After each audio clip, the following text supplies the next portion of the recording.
What's up, everybody? everybody? Welcome back to the Mindset Mogul podcast. We are your hosts, Josh Jacobs and Bradley Mora, coming at you with another episode. What's up, Brad? How are you today, brother? I am doing well. How are you doing? I'm great, man. I feel like a piece of shit from the last few days of not treating myself the greatest, but I'm grateful I'm still here. And I feel good, man. I feel good. I'm ready to jump into a pod today and get back on track. Yeah, I think we're going to have a real talk accountability pod today. We both have some things to reflect on for the past week. But before we start, let's do a moment of gratitude. I think we could both use it to get into the right mental state.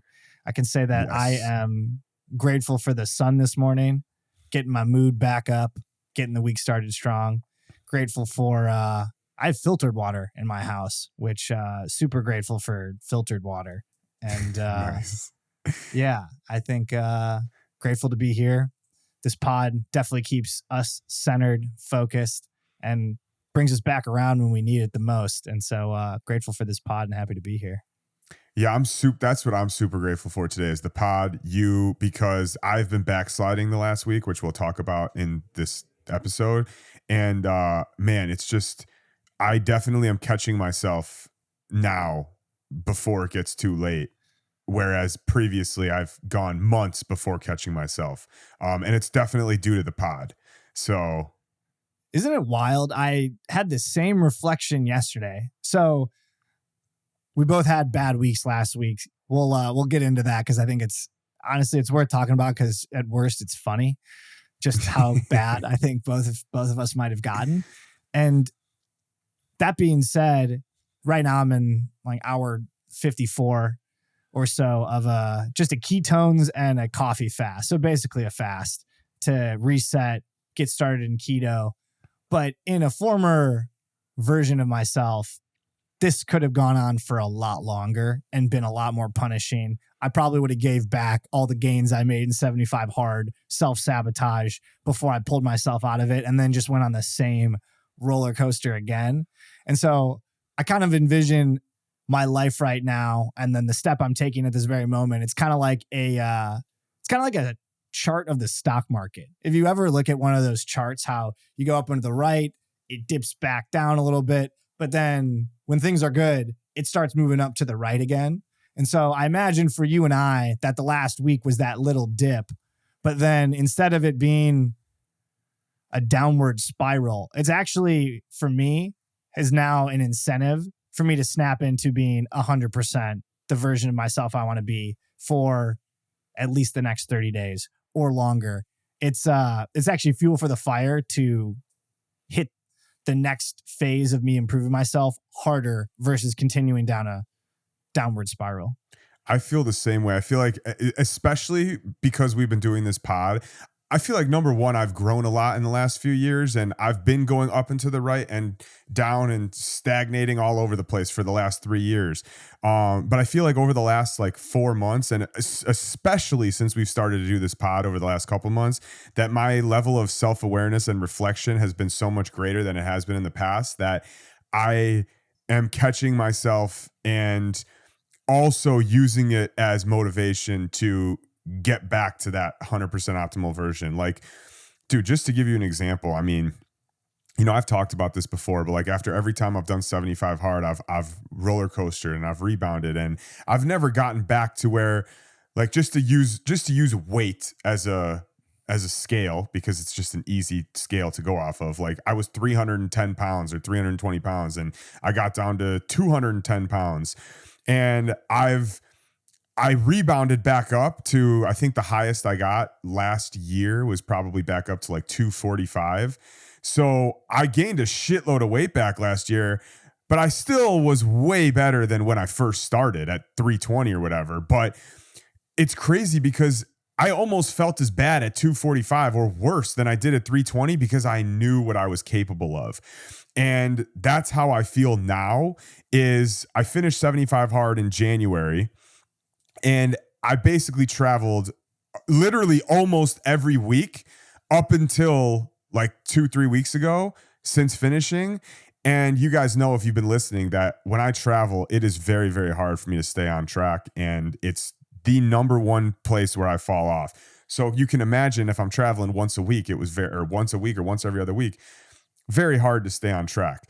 So I've been dipping kind of for like the last 2.5 months, and I've stayed stagnant because I've been, working out and going on and off the healthy trends. But man, this last week I just completely sabotaged. And now it's kicking in that motivation that I need to get back to that 100%. So let's talk a little bit about that. Why are we each sabotaging? What's going on with you? I think it's easy to let off the gas pedal after you accomplish something. Like I did the 75 hard. I know I failed it, but I did the hard parts of hard 75 for 75 days. I felt a sense of accomplishment with that. And then it started with the day after 75 hard. I semi-celebrated and I said, okay, I'm going to get back onto it the next day. For whatever reason, just continued to, it wasn't as bad as the day after, but slid into just poor eating habits. I think I skipped a workout the second day.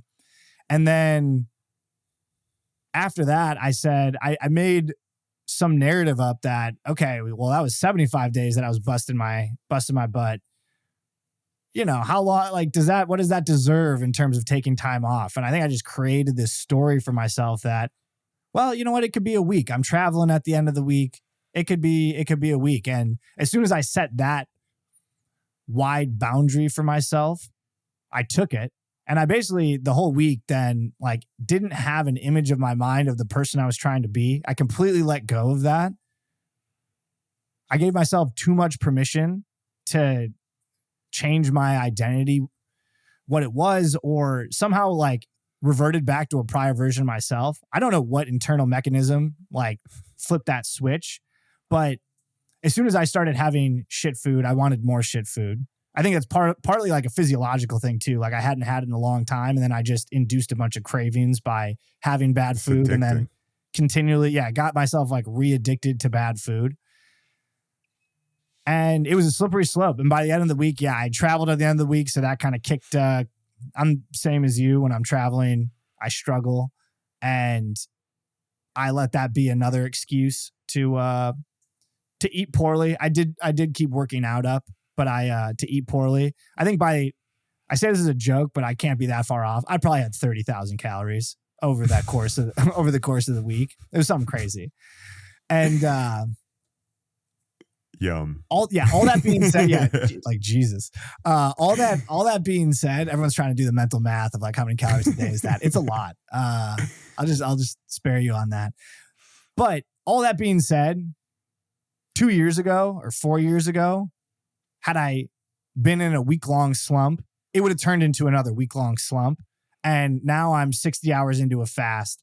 I am fully ready to do keto. And I think that it's just keto isn't the end all be all, but it's just another way for me to exact discipline in my life. And I think this is the next evolution of myself that I want to take. But I am ready to take it in a way that in my entire life, I haven't been able just to commit to something, start doing it immediately. Because that's what it was. I just decided at like the end of the week, like, all right, we're jumping back in. And like that decision, which used to take a long time, was immediate. And I was able to prioritize it above everything else. And so I guess flipping that switch was a big unlock for me to be able to make the decision so quickly. That's awesome. First of all, I'm doing keto with you. So I also started today again, even though I started a few weeks ago. I'm going to be doing it with you, but I like how you said you made that decision instantly versus a couple years ago or whatever. It would have turned into the next. Cause obviously I'm sure everybody listening relates. I certainly relate. My 1 week slump would turn into a 1 month slump, which would turn into a 1 year slump, which would turn into me making the same New Year's resolution over and over and over again for a decade. So I totally get that. And I agree that the progress in being able to make a decision instantly is super, super important to recognize, which I've also made that decision.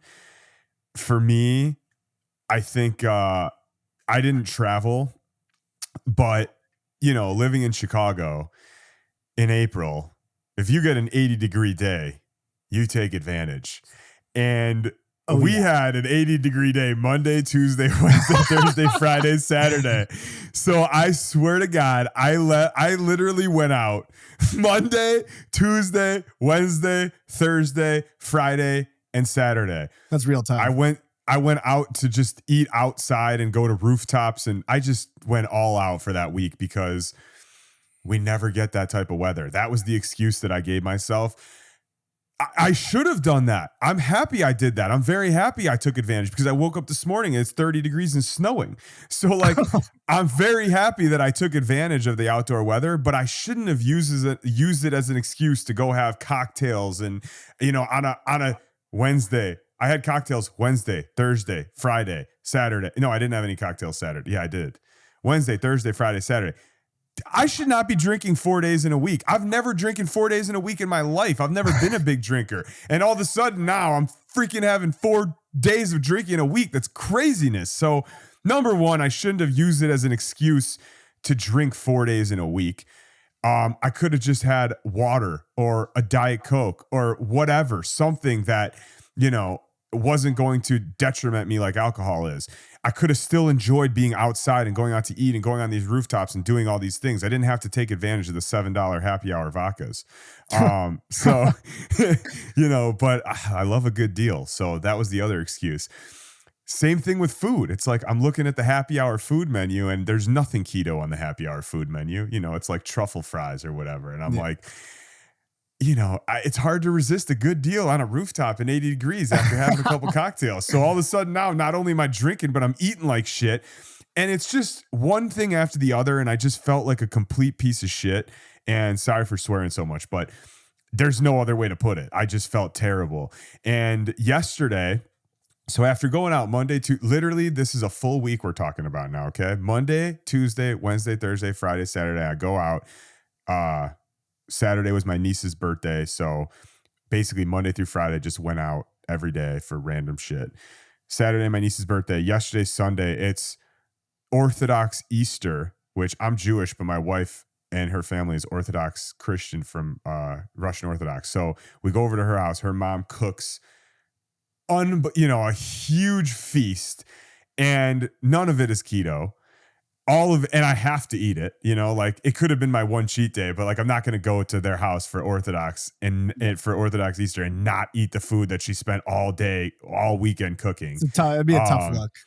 Yeah, it'd be a tough look. So, I got home and of course we brought leftovers home and I freaking ate all the leftovers. And, to stop this rambling, I just felt bloated for fucking 7 days straight and just like a giant potato.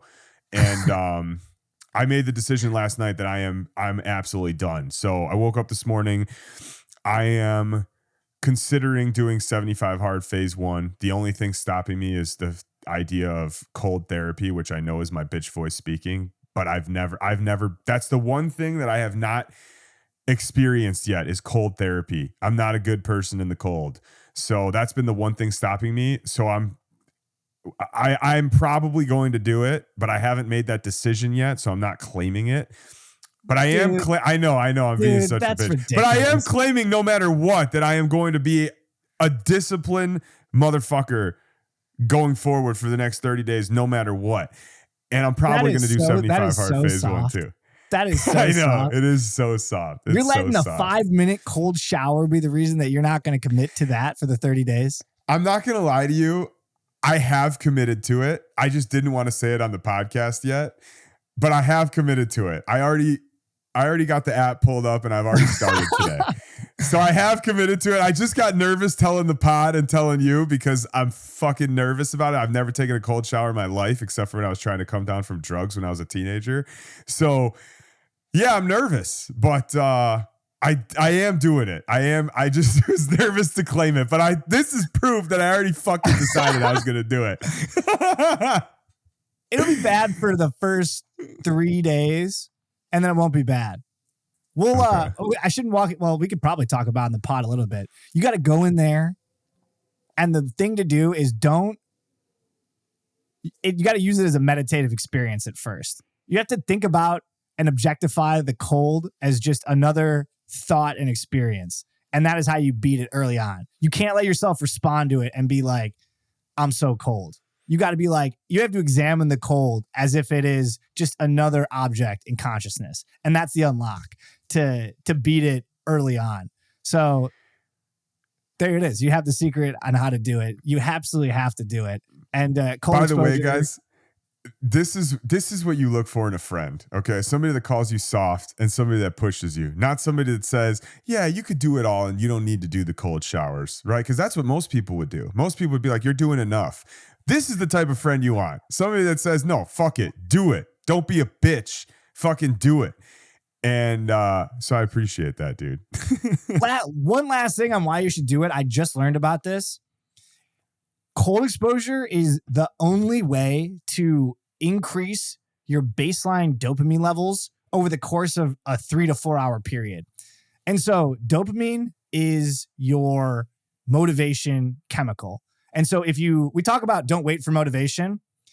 Well, you can actually create motivation for yourself by taking a cold shower, because what most people suffer from is a lack of dopamine because your entire life is now subject to different calls on your dopamine, your phone, foods that are, overly decadent.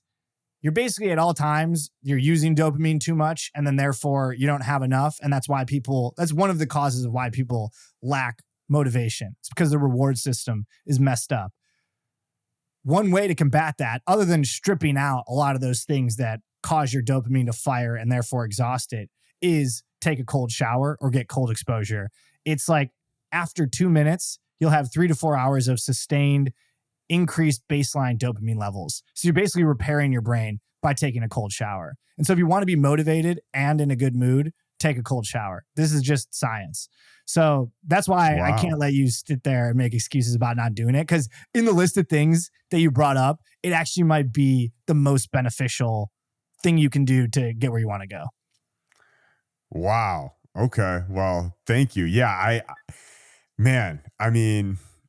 I think the other thing too, that is good to know, by the way, because I had absolutely no clue. We're definitely going to clip that because that's a good one.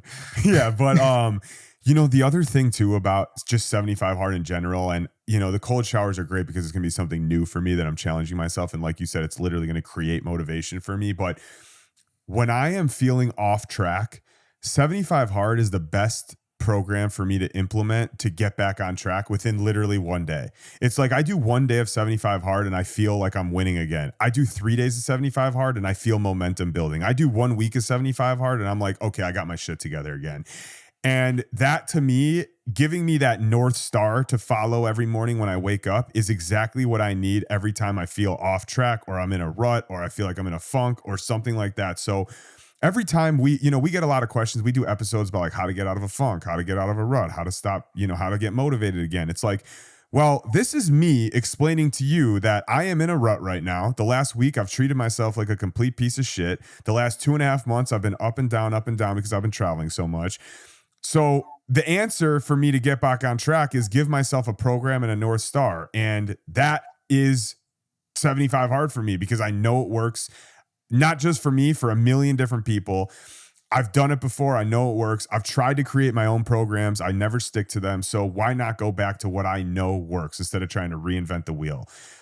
So I just wanted to point that out there because I'm very aware that I'm in a rut. I'm very aware that I need to get out of this, up and down and continue to go straight up. So I'm forcing myself back into the program that I know is going to get me there. Do I want to go take a cold shower? No. Do I want to commit to not drinking for the next 30 days? No. Do I want to have no cheat meals over all the shit that I have planned for the next 30 days? No. But I know that it's what I need right now in order to get back on track and get my mindset back to where it needs to be.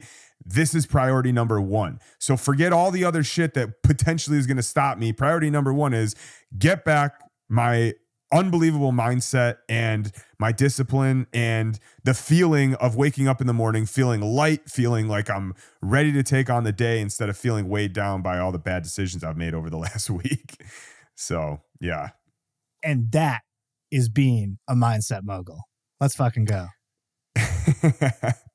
Yeah, man. I do feel like it's interesting. Even in even now when I'm not doing good, I feel much more comfortable talking about it because of how aware I am of where I am, why I'm fucking up, and how I'm going to fix it. Versus maybe in the past, I would want to hide the fact that I wasn't doing good because I just, wasn't comfortable in it or confident in my ability to get out of it. Now I know for a motherfucking fact how to get out of it.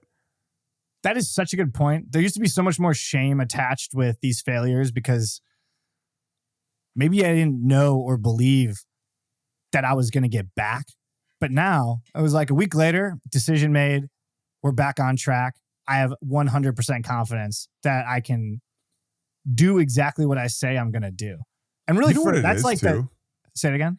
No, you know what it is too? It's exactly what you're saying is actually the fact that before my identity was somebody that was, not a mindset mogul, for example. So I would feel shame talking about failing because I know that was the true me, like somebody that was just a failure or whatever. But now I don't feel that way because my identity has moved more towards the mindset mogul identity. So me fucking up this past week, rather than feeling in line with my identity, which is how it's been my entire past life, it feels unaligned with my identity because I feel like I've already crossed the bridge into this person that is healthy all the time, does work out, does treat themselves right all the time. So now I'm comfortable talking about it because I feel like I'm not aligned with my identity by not treating myself right, if that makes any sense. It makes complete sense. It's like you're not even talking about you. You're just talking about this like temporary version of yourself that you already know you're going to snap out of.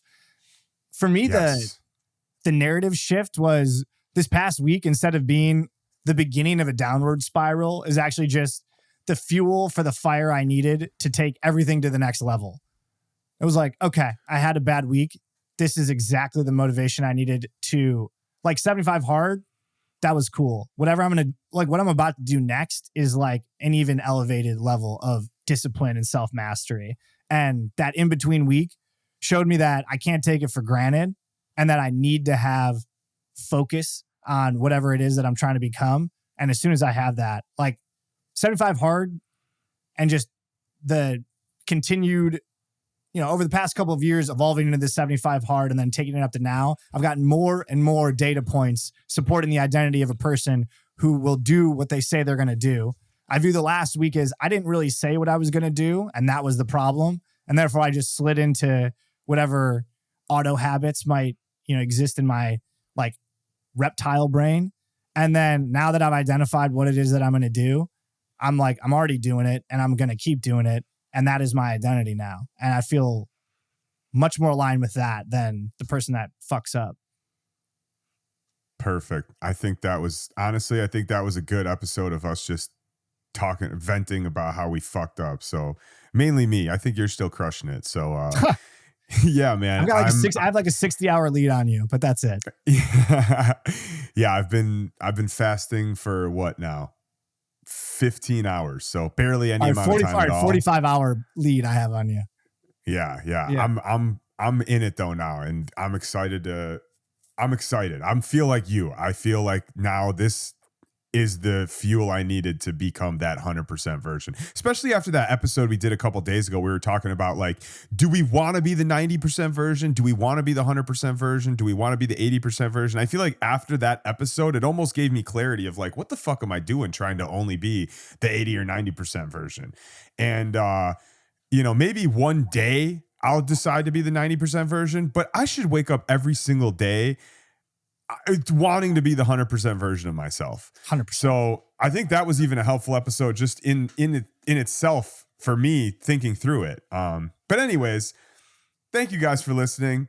If you guys got value out of this episode, if you related to anything that we said, we would really, really appreciate it. If you subscribed on YouTube, commented with your own question, if you have one for us to answer, you could send one into support@mindsetmogul.com if you would like to.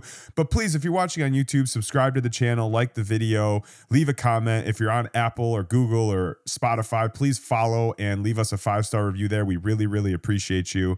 With that being said, we will see you in the next episode. Thank you so much, everybody. Take care.